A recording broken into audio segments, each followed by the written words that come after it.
দক্ষিণ পশ্চিম বঙ্গোপসাগরের নিম্নচাপটি গভীর নিম্নচাপে পরিণত হয়েছে। বৃহস্পতিবার সন্ধ্যা নাগাদ এই ঘূর্ণিবায়ুর চক্র ঘূর্ণিঝড়ে পরিণত হতে পারে বলে পূর্বাভাস দিয়েছেন আবহাওয়াবিদরা।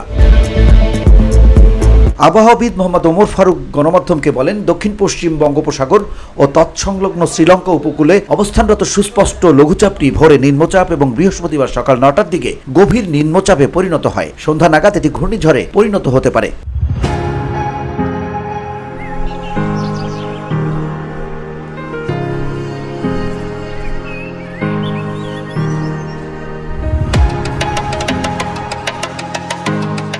এদিকে ঝোড়ো হাওয়ার শঙ্কায় দেশের 4 সমুদ্রবন্দরে 1 নম্বর দূরবর্তী সতর্ক সংকেত দেখাতে বলা হয়েছে। সেই সঙ্গে সব মাছ ধরার নৌকা ও ট্রলারকে গভীর সমুদ্রে যেতে মানা করা হয়েছে।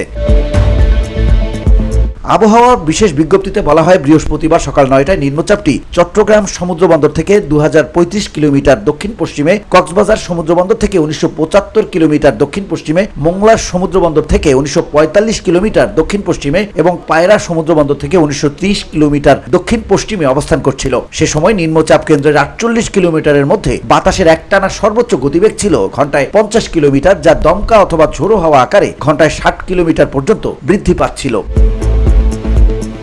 VOD Bangla news desk.